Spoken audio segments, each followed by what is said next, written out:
Kurdish man sacrifice his last sheep on the eve of the American presidential election, then pray all night for George Bush's victory?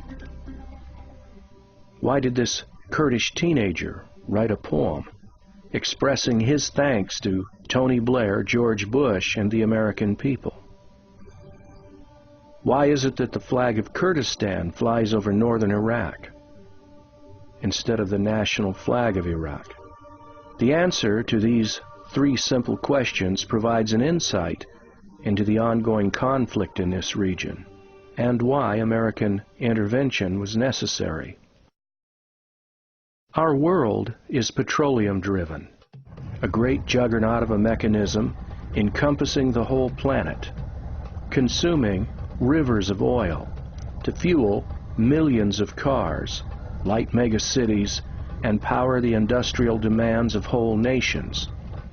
Most of the world's oil reserves lie in the Middle East, fueling political competition between Europe, Asia, and the Americas.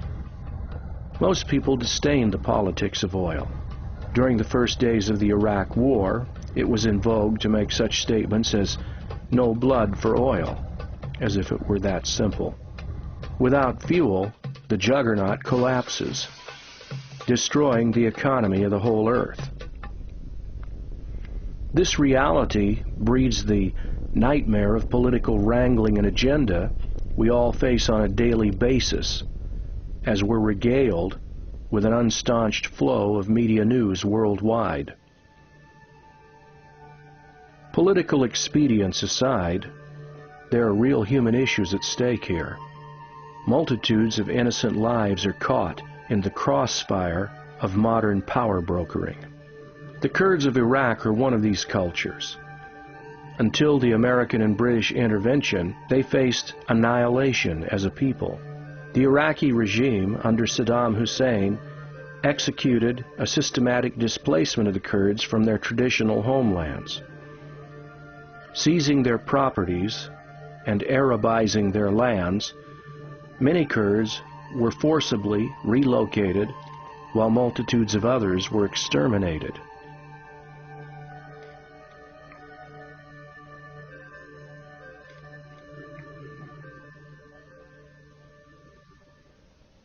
From time immemorial, the Kurds have lived in these mountains. They trace their history all the way back to Sumerian times, and history, as we know it, begins in Sumer. The Kurds claim descent from the ancient Medes. At one time, the Medes and the Persians ruled all the Middle East. They conquered the Babylonians. Their empire extended from modern-day Iran in the east to Turkey in the west. When the Greek army, according to Xenophon, marched through the region, they were harassed by Kurdish archers on horseback. A non-Arabic, Indo-European people, they were forcibly converted to Islam during the time of the Arab-Muslim invasion in the 7th century.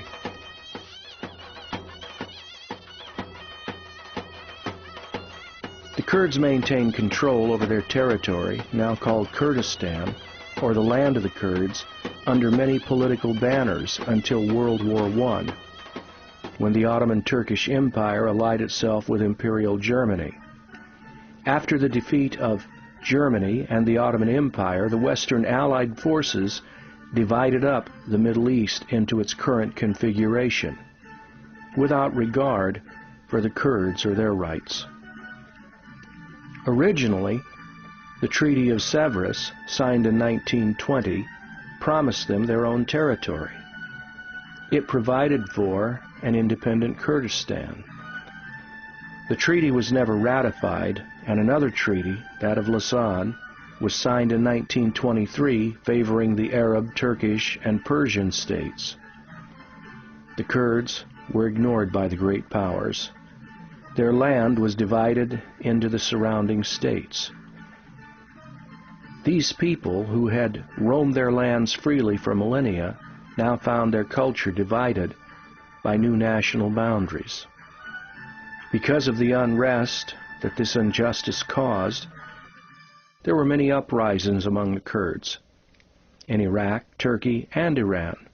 They came to be viewed by these states as a potential threat to their political security, a divisive element that had to be repressed.